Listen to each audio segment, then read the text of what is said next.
Hello guys, in this video I'm going to show you how to set your mood in the Ask.fm application.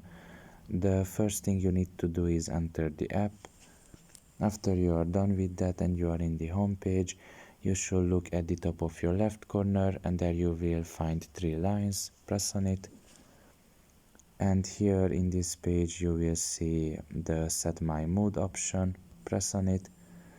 And you can just select an emoji here.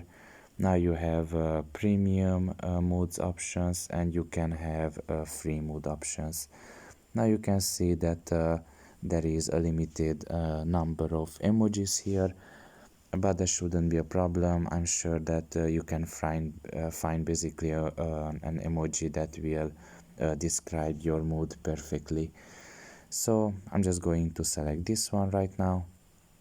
And you can see that my mood was set to that emoji. So pretty much this is all about it. I hope this video was helpful to you. Thank you for listening and see you next time. Bye bye.